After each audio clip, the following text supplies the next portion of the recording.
All right, so how did this film come about, you guys? Interesting. So myself and John, the director, are the writers of the film. I'm the producer. So essentially, it came about from two short films. So John wrote a film called Bless His Father. I wrote a film called Abraham's Bosom. And we were really interested. I'm a psychotherapist. And I come from an area in Dublin called Ballymun, which is a bit like Compton. It's a very underprivileged, kind of maligned community. So we wanted to tell a story about kind of the maligned and the history of kind of how certain behaviours, which is kind of criminality, aspects of mental health acting out, and how that basically came about. So we looked at the source, and the source in Ireland, unfortunately, was an industrial system of schooling where the state thought they were doing something good, and they took 200,000 kids off the street, and essentially that was the source of a huge amount of criminality. And Ireland is a very international country. We're one of the wealthiest countries in the world. We've embraced globalisation and international kind of trade, but so is the criminal aspects, and we've become some of the biggest criminals in the world.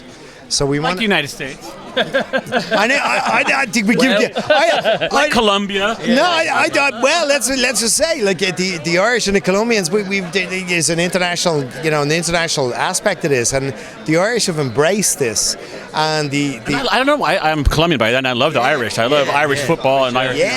Well, listen, we've got a lot of similarities. We're cool. We've got a lot of similarities. You know what I mean? We've got a history that's very similar. You know, it's populations that we were colonised by kind of imperial kind of powers, and we really wanted to show the effect of what that happened, because it's very easy to kind of get a kind of community and say, they're criminals. Why are they criminals? Why are they acting on this behaviour? Everybody wants to be good. What's the common factor? So we looked at this as an Irish story, but it's got a universal appeal, and I think every community that has experienced this level of systemic abuse will relate to this in a very visceral way. So it was a very emotional film. We wanted to show the emotions rather than the backstory, and that's how it came about. You know what? Me growing up, all I was growing, I did some illegal stuff in order to make it, in order to be right here. I would not have made it. I would not have made it. You know what I mean? So you got to hustle, man. You got to do some bad stuff to become a good person. Don't give too much away now. Okay, I'm talking about my own story, so it has something to do. I had a few parallel lines to this film. For sure. But for the grace of God, none of us are locked up, or you go one way or the other, like your friends, your family, we're very lucky, we're all very lucky to be here, I feel, you know what I mean, and many of our friends and family didn't get this opportunity.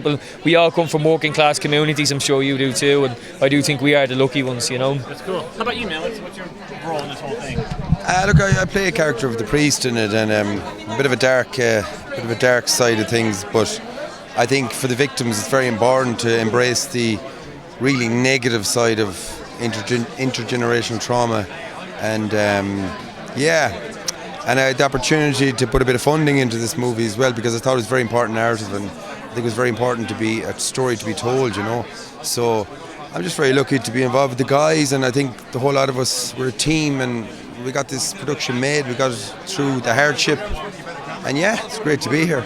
When you guys were seeing Graham in action and stuff, and you and stuff, what was going through your head? So when you saw it all come together, this is looking good. Like you see the dailies. How was that feeling? Well, it was a different process than that. So essentially, what happened was it's a very complex theme that we were looking at. So essentially, we kind of shifted the through line, and we shifted leads halfway through the film, because essentially Graham was the symptom of the cause, and we made a film that we thought was going to portray that. So we Paul Rowe was originally the lead, but he was the cause of the problem as opposed to the symptom, and we really wanted to show the symptom of intergenerational trauma, because I think that's one thing that a lot of people don't realise. It's very easy to portray people as bad people, but unless you fully understand the context of where this individual is coming from, you might judge a little bit differently, So we shifted a true line. So this developed. This wasn't a case of we went out with a script and we had a final project. It was essentially, we went out with a script and we realised in the editing process, we needed to shift the through line because we weren't telling an authentic version of what needed to be told. You know, it kind of reminds me like the Joker. The Joker's not a bad guy. He got victim of the victim of city and society made him be like that. Yeah. So Society kind of turned their back. thing. Yeah, for sure. It's gonna nature nurture. Exactly. Yeah, for sure. Awesome, you guys. This thing looks like insane. That's why I'm here. Otherwise, I wouldn't be here Thanks on a so Friday much. night in LA. Yeah, for sure. Yeah, it's great. Yeah, thanks Pleasure. so much. Pleasure. man. Good luck. Good luck on the film. Good luck with everything you guys do. Thanks very much. Thank you.